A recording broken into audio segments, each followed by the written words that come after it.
이 시간에 우리에게 주시는 하나님의 말씀은 누가복음 18장 15절에서 17절입니다.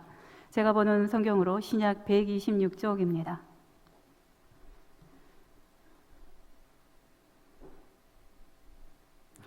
말씀을 봉독할 때에 하나님의 음성을 들으시기 바랍니다. 사람들이 예수께서 만져주심을 바라고 자기 어린 아기를 데리고 오매 제자들이 보고 꾸짖거늘 예수께서 그 어린 아이들을 불러 가까이 하시고 이르시되 어린 아이들이 내게 오는 것을 용납하고 금하지 말라. 하나님의 나라가 이런 자의 것이니라. 내가 진실로 너희에게 이르노니 누구든지 하나님의 나라를 어린아이와 같이 받아들이지 않는 자는 결단코 거기 들어가지 못하리라 하시니라. 아멘. 고대 그리스에는 다이달로스라고 하는 사람과 그의 아들 이카루스의 슬픈 전설이 하나 있습니다. 다이달로스는 그리스에서 최고의 기술을 가진 사람입니다. 그는 한번 들어가면은 빠져나올 수 없는 미궁, 미로, 누구든지 저 안에 들어가면은 나올 수가 없는 것을 설계를 하고 만들었습니다. 그런데 그만 왕에게 미움을 받아서 오히려 자기와 그 아들 이카루스가 그 안에 갇히게 되었습니다. 놀라운 손재주를 가진 그는 고심 끝에 저 안에서는 누구든지 나올 수가 없지만은 어떻게든지 나가서 살아야 됩니다. 그래서 그는 밀랍과 새의 날개를 합쳐서 날 수 있는 이 날개를 만들기를 시작을 합니다.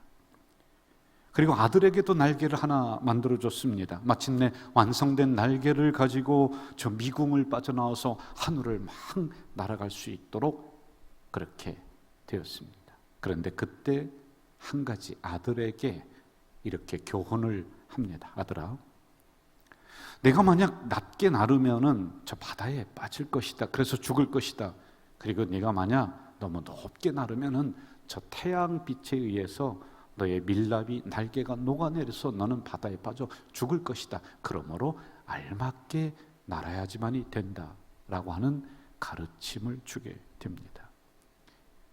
그러나 아직 장성하지 않은 아들 이카루스는 하늘 높이 나는 게 너무 재미있습니다. 그래서 아버지의 충고를 잊어버리고는 태양을 향해서 높이 높이 날아가기를 시작합니다. 그래서 마침내 뜨거운 태양이 자기에게 비쳐서 날개로 붙였던 밀랍이 녹아내리고 그리고 이 날개가 태양빛에 의해서 타버립니다. 꺾여버립니다. 그래서 바다에 빠져 죽는 이런 슬픈 전설의 이야기가 하나 내려오고 있습니다. 노벨상 수상자의 30%가 유대인이라고 하는 것은 우리가 잘 알고 있습니다. 소수민족입니다.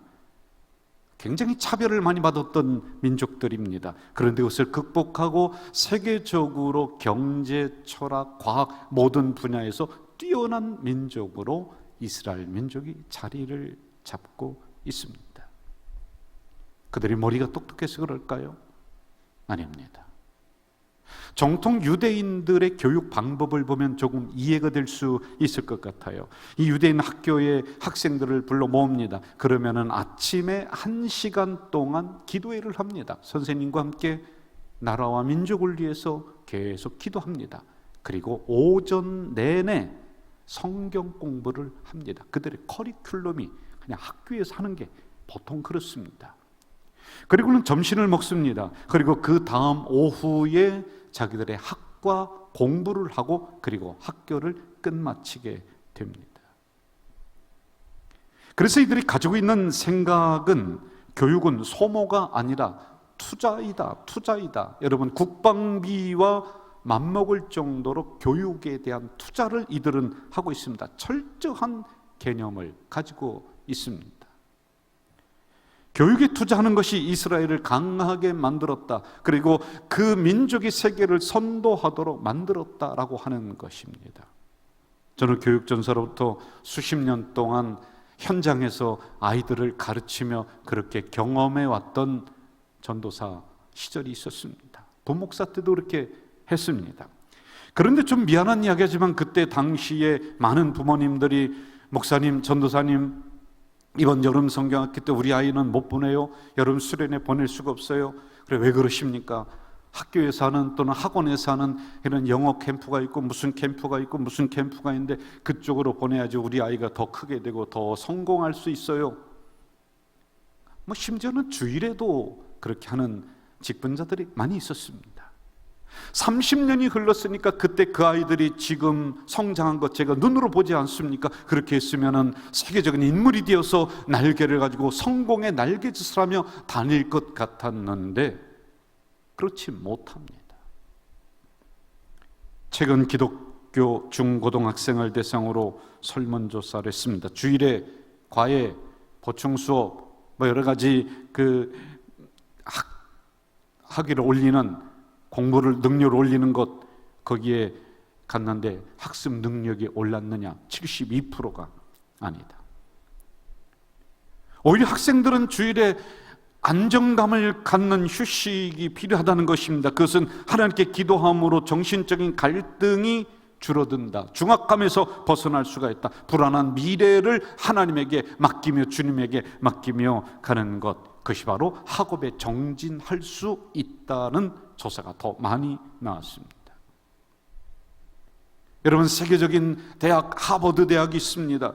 예일 대학, 프리스턴 대학, 세계적인 대학입니다. 그런데 여러분, 그 대학은 처음에 어떻게 시작했습니까? 청교도들이 아이들을 불러다가 가르쳤던, 성경을 가르쳤던 자그마한 학교가 세계적인 대학으로 발전을 했습니다. 이들은 그 학생들에게 세상의 날개를 달아준 것이 아닙니다. 세상의 날개는 하늘 높이 날다 어느 순간에 태양빛에 이 날개가 꺾여버립니다. 그러나 이 대학은 학생들에게 믿음의 날개를 달아주었기 때문에 그렇게 명문대가 됐고 세계를 이끄는 사람이 거기서 나온 것입니다. 오늘날에는 수많은 사람들이 이상한 날개를 달아주느라고 혈안이 되어 있습니다. 성공을 향해 날아가는 출세의 날개, 성공의 날개, 경쟁적으로 달아줍니다. 심지어는 봉사도 점수에 들어간다고 하니까 너나 할 것 없이 부모들이 봉사를 대신합니다. 그리고 우리 아이가 이렇게 봉사를 했습니다라고 거짓말로 이야기합니다. 여러분, 그것은 자녀들에게 거짓의 날개요, 그리고 편법의 날개를 달아주는 것뿐이 안 됩니다. 그것을 가지고는 오래 날 수가 없습니다. 태양이라고 하는 고난이 오면은 금방 꺾여버리는 날개입니다. 디모데라고 하는 인물을 우리는 성경에서 종종 들어보고 또 알고 있습니다.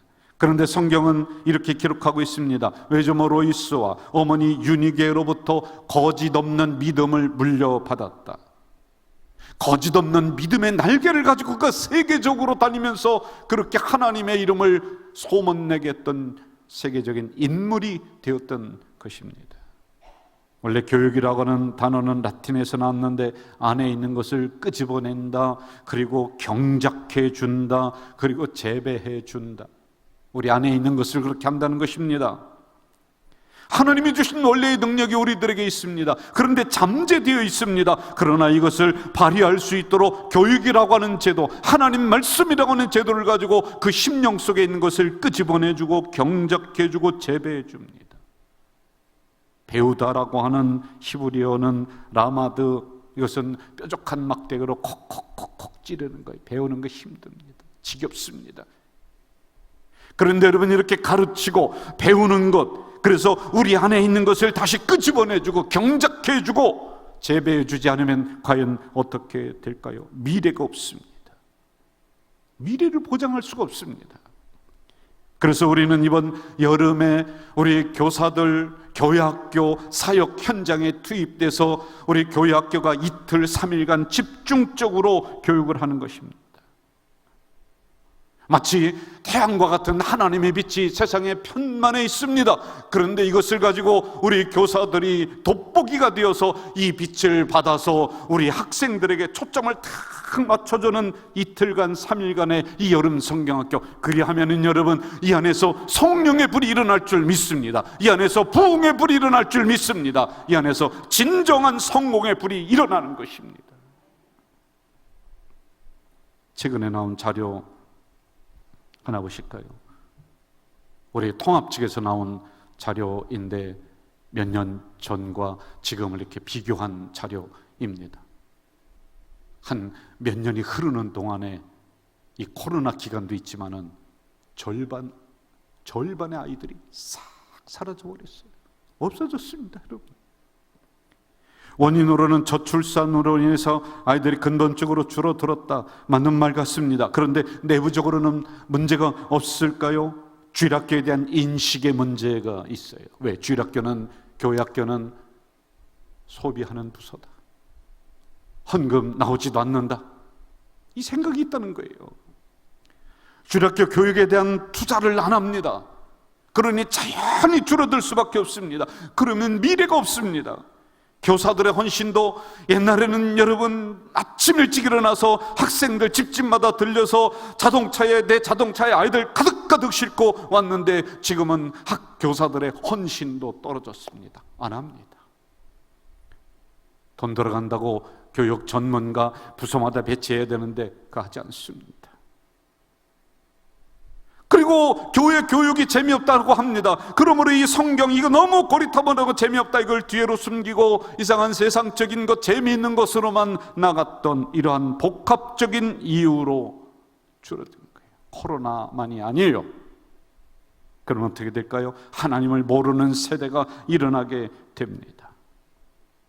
사단의 문화가, 세상의 향락 문화가 그들을 지배하면서 끌고 나갑니다. 그들 속에 세상의 날개를 달아줄지언정 믿음의 날개는 달아주지 못합니다. 어느 기간이 지나면은 이 세상의 날개는 꺾이게 되어 있습니다. 하나님을 알지 못하는 세대의 결과, 사사기 21장 25절, 그때에 이스라엘의 왕이 없으므로 사람이 각기 자기 소견에 옳은 대로 행했다. 자기 멋대로 삽니다. 통제받는 거 싫어합니다.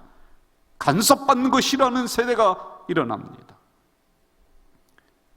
여러분, 그 결과 이스라엘 역사는 어떻게 되었습니까? 300년 동안 나라가 갈기갈기 찢어졌습니다. 성읍들이 불타버렸습니다. 살고 있던 집이 다 파괴되었습니다. 형제들이 눈앞에서 죽어나갔습니다.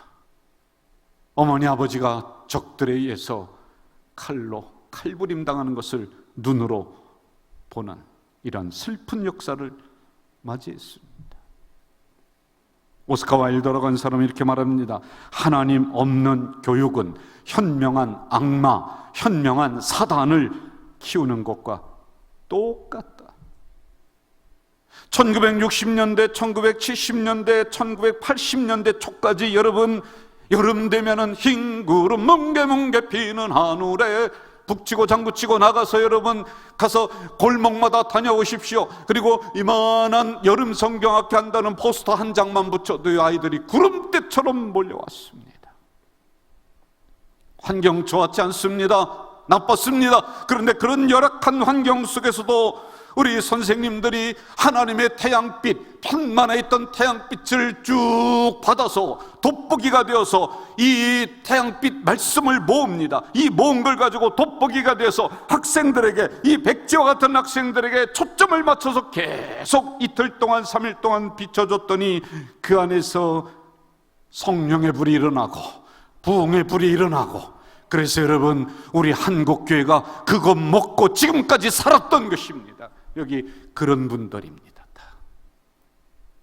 그 씨앗 먹고 그 열매 먹고 여기까지 살았습니다. 여러분, 이것이 당연한 원리라고 한다면 오늘 우리 가작 공동체는 다시 한번 땀과 충성과 기도를 우리 성도들이, 우리 교사들이 돋보기가 되어서 모아야 됩니다. 그리고 학생들에게 비춰줘야지만이 될 때입니다. 우리 공동체만 놓고 한번 봅시다. 제가 우리 교회 와서 경험했던 부분들을 요약했습니다. 여름 성경학교 한다, 수련회 한다 그러면요, 그 부서의 일만이 아닙니다. 온 교회, 온 성도들이 축제가 막 되는 거예요. 어느 집사님은 아이들 간식하라고 옥수수 한 자루 가져와서 턱하니 내려놓고 가고요. 어느 권사님은 수박, 이 담임 목사 머리보다 더 큰 수박 하나 가져와서 선생님들 고생하는데 이거 좀 먹이라고 그러면서 가지고 오시고, 장로님들은 이렇게 편을 짜서 오늘은 김 장로님, 내일은 막 장로님 그래 하면서 아이스 깨끼 사서 우리 학생들에게 쭉 돌렸던, 주방에서는 밥 해주는 우리 부모님들이 하하호호거리는 소리가 끊이지 않았던 우리 교회입니다. 온 교회가 움직였던 여름 사역이었습니다. 그러나 우리는 그동안 코로나로 인해서 느슨해진 게 사실입니다. 아이들이 줄었습니다. 출산율 저조하다 뭐 어쩌다 거기만 핑계를 돌려서는 안 됩니다. 여러분, 다시 한번 우리 교사들이 돋보기가 되고 우리 성도들이 돋보기가 되어서 하나님의 빛을 모아서 교회 학교에 초점을 맞춰서 비춰준다면 그 안에서 다시 한번 뜨거운 불길이 일어날 줄 믿습니다. 저는 가족 공동체를 책임지는 목사로 다음과 같이 제안합니다. 첫째, 교사들은 다시 성경으로 돌아가서 교육해 주셔야 됩니다. 성경입니다. 이 전염병 시대를 지나면서 제가 정말 깊이 기도하고 깨달은 것 중에 하나가 뭐냐 하면 근본을 다시 세워야 된다. 말씀으로 다시, 성경으로 다시, 기도로 다시, 예배로 수도 없이 부르짖었습니다.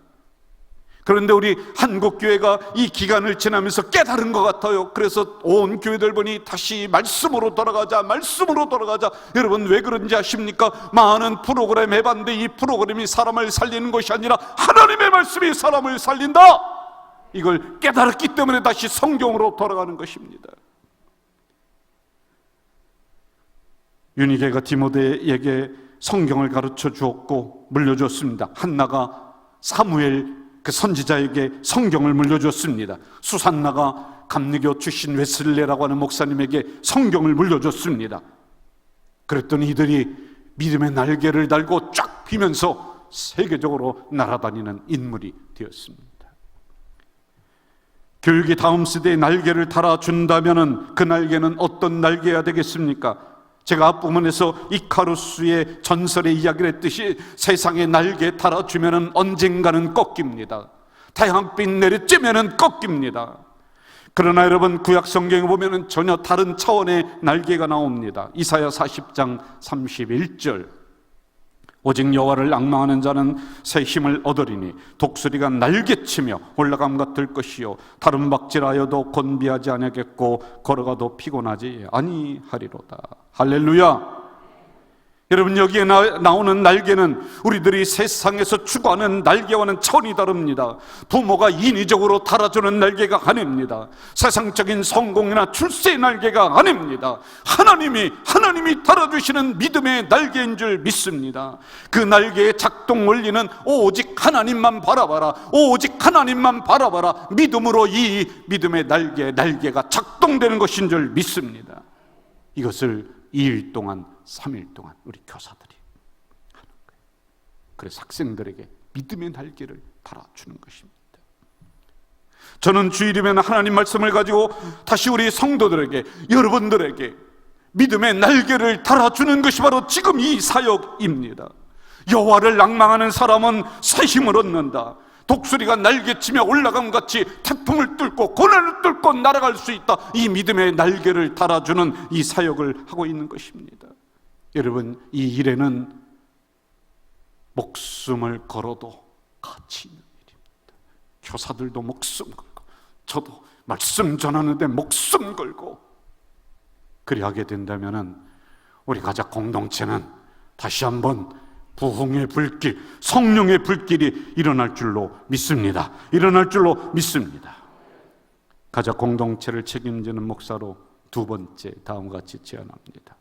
교육에 대한 아낌없는 투자와 응원, 격려해 주셔야 됩니다.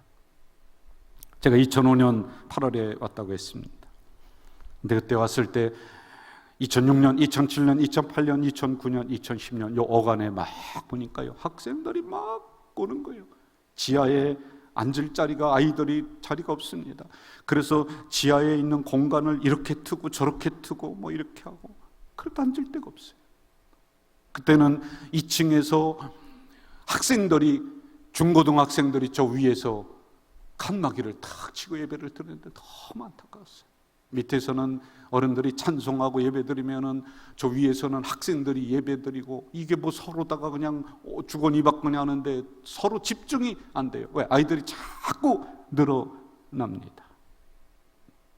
그때 저에게 목회비로 주신 금액이 300만 원. 이 목회비라는 게 뭐냐면, 목사님 손님 오실 때 밥 사주세요. 선교사 올 때 뭐 좀 해주세요. 목사님이 자유스럽게 쓰셔도 됩니다. 공식적인 일에 이렇게 쓰세요. 그러니까 300만 원이었습니다. 연말 예산 당열했는데 정말 부족한 예산, 지금도 마찬가지입니다. 그런데 그때 끝나고 났는데 주일학교에서 하소연이 올라오는 거예요. 이렇게 저렇게 해봤더니 공과책을 살 돈이 없다. 그래서 제가 마음이 너무 안 좋았어요. 재정부장 장로님에게 가서 설득을 했습니다. 이야기를 했습니다. 장로님, 이만저만해서 저에게 300만 원을 1년에 책정을 해주셨는데 이걸 뭐 안 쓰면 그냥 안 쓰는 거예요. 그런데 이걸 한꺼번에 해주세요. 그리고 이것을 주일학교 교재비, 공과책 사는 대로 이렇게 해주세요. 흔쾌히 허락하셔서 그렇게 했었던 기억이 있습니다. 구성전에 있을 때 현 장로님의 부인 되시는 유건사님이 어느 날 저에게 오더니 이런 건의를 해주십니다. 목사님, 교회가 부흥이 되고 하는 건 좋은데 젊은 사람들이 아기를 끌어안고 오고 요만한 깐난 아기를 데리고서 아장아장 걸어오는데 이 아기들이 있을 곳이 없어요. 그때 유치부만 있었습니다. 공간을 마련해 주세요. 장소를 마련해 주세요. 가장 좋은 장소는 그때 제가 사용하고 있던 교육관 2층 제 사무실과 옆에 교육자실이 있습니다. 그 방을 내어주면 좋겠는데 그러면 우리는 어디로 가나 몇 개 부서가 함께 움직여야 되는 이 일이 있었습니다. 그때 장로님들에게 가서 상의를 했습니다. 장로님들이 교육관 1층을 당회실로 사용하는데 장로님들은 이렇게 옮겨서 본당 지하로 내려가 주시는 게 어떻습니까? 그리고 이 당회실은 교육자가 내려오고 저는 1층 화장실 옆에 작은 방으로 오겠습니다. 재정부도 여기 제 방 작은 방에 있던 지하실로, 본당 지하실로 내려가 주세요 라고 상의했습니다. 제가 제안하는 날 단 한치의 망설임도 없이 모든 장로님들이 당연히 그렇게 해야죠. 아니 우리 자녀들이 교육할 공간이 부족하다는데. 그래서 생긴 게 영유아부입니다. 젊은 부부들이 교회 와서 마음 놓고 아이들을 맡길 수 있는 부서, 아직 어리지만 그 어린아이들 마음속에 올바르고 건강한 믿음의 날개를 달아주는 그 부서가 그때 탄생했습니다. 화장실 옆에 있었어도 행복했습니다. 소변 소리 다 들려도 행복했습니다. 우리 장로님들도 지하실에 있으면서도 잘했다, 우리가 참 잘 결정했다. 그리고 우리는 새로운 성전 여기로 왔습니다. 본당 여기도 중요하게 생각했지만 가장 로얄층이 어디냐? 2층입니다. 접근성도 좋고 2층은 누굴 주느냐? 우리 어린아이들 주자. 그래서 영유아부, 유치부 전국에서 최고로 시설이 좋다라고는 할 수는 없어도 그래도 최선을 다해서 참 깔끔하게 만들어 놓았습니다. 건축할 당시 7층 옥상에 아이들이 뛰어놀 수 있는 축구장 작은 걸 하나 좀 만들자 다 설계 반영을 했습니다. 하려고 했는데 정말 재정이 없어서 이건 그 다음에 좀 합시다, 정말 안타까운 마음으로 넘겼습니다. 그러나 지금 우리 다시 당회에서 결정을 해서 그동안 미뤄놨었던 이 축구구장을 저 옥상에 이렇게 지금 마련해 가고 있습니다. 언제 알맞은 시간에 우리 성도님들에게 하나하나 다 소개하고 또 이거 활용할 수 있도록, 여름 성경학 때 활용할 수 있도록 지금 거의 마무리 단계에 와 있습니다. 이것이 바로 격려하는 것이고 응원하는 것이고 투자하는 것입니다. 우리 가족 공동체는 지금까지 그렇게 해왔습니다. 앞으로도 그렇게 해나갈 교회입니다. 우리 공동체는 다시 한번 교회의 미래가 달려있는 주일학교 현장에 우리의 등을 내어주는 것입니다. 우리의 등을 밟고 우리의 자녀들이 그 위에 올라서도록 우리의 등을 굽혀주고 내어주는 이 일, 이것을 우리가 다시 한번 하자. 그래야지 우리 교회 미래가 있고 한국교회 미래가 있다. 할렐루야. 마지막 세 번째, 가족 공동체를 책임지는 목사로서 이렇게 제안합니다. 온 성도들이 함께하는 여름 성경학교가 되어야 된다는 겁니다. 여러분, 우리 부모님 세대는 자녀들을 끌어안고 교회 오셨습니다. 추운 겨울 새벽기도 나갈 때도 포대기에 이렇게 안고 푹 뒤집어 씌우고 나왔습니다. 예배 때 옆에 앉혀놓고 졸면은 때려가면서 예배드리게 했습니다. 주일 안 가면 회초리 들었고요, 용돈 주면서 11조 때는 훈련 다 했습니다. 깨끗한 돈으로 하나님 성전에 드려야 된다. 그래서 이 구겨진 돈을 다리미로 뻣뻣하게 다리는 이것도 배웠습니다. 부흥회 때마다 어린 자녀를 이 앞에 데려다 놓고 혹시 부흥 강사님이 지나가다가 머리 한번 쓰다듬어 주지 않겠는가, 그런 바람으로 그렇게 아이들 부흥회 때 뭘 알아듣겠습니까? 그래도 불러서 같이 앉혀놓고 교육했습니다. 어떤 진보적인 신학자, 진보적인 목사는 이걸 보고 뭐라고 하느냐, 그게 기복신앙이다. 그런데 제가 볼 때는 기복신앙이 아닙니다. 하나님의 임재가 그 가정에 내려오고 그 교회에 내려오는 지름길이었습니다. 그런데 이것 우리 지금 다 잃어버렸습니다. 오늘 본문에서 예수님이 만져주시길 바라고 아이들을 데리고 왔다, 마치 이런 심정으로 우리가 그동안에 했었습니다. 어느 장로님이 저에게 거듭거듭 말씀하며 간증하는 게 있습니다. 목사님, 제가 기억나는 것은 어머님이 기도해 주시던 그 모습, 기도해 주시던 것, 수도 없이 간증하고 또 간증합니다. 여러분, 구체적으로 제가 제안합니다. 기도해 주셔야 됩니다. 여러분, 기도해 주십시오. 우리 학생들의 이름을 가지고 영유아부 부서에 명단을 달라고 하십시오. 그리고 그 아이들 이름 불러가면서, 안 나오는 아이들도 이름 불러가면서 기도해 주십시오. 그리하면은 여러분, 돋보기가 되어서 하나님의 은혜를, 하나님의 말씀을 그 아이에게 다 비추는, 그리하면 놀라운 성령의 불이 일어날 줄 믿습니다. 그리고 아이들을 보내줘야 됩니다. 주변에 있는 이웃집 아이들 교회 현장으로 데려와야 됩니다. 성경학교 현장에 우리 권사님들 다니면서 치발 떠서 이제 창문 너머로 그 부서를 바라보며 잘한다, 잘한다, 복도에서 격려해 줘야지만이 됩니다. 결론입니다. 1950년 9월 15일 인천 상륙작전은 전쟁 역사의 길이 남을 명장면으로 기억이 됩니다. 그동안에 북한군에 밀렸던 대한민국, 그래서 부산 앞바다에, 그리고 저 낙동강에 이제 금방 빠져 죽을 것 같은 그런 극박한 상황에 인천 상륙작전은 전세를 역전시켰습니다. 이 작전이 없었으면 우리 대한민국은 낙동강에 다 빠져 죽었을 겁니다. 여러분, 더 이상 밀려갈 곳이 없습니다. 더 이상 도망갈 곳도 없는, 마치 낙동강 전선까지 밀려난 오늘의 한국교회, 오늘의 우리 교회학교 현장, 우리들 이대로 나간다면 여러분, 수많은 교회가 낙동강에 빠져 죽습니다. 우리도 낙동강 오리알 신세가 됩니다. 이번 코로나 지나면서 예장 통합교단의 조사한 내용 참으로 처참하죠. 2021년 총회 자료를 보면은 80%가 교회학교, 여름 성경학교도 못해요.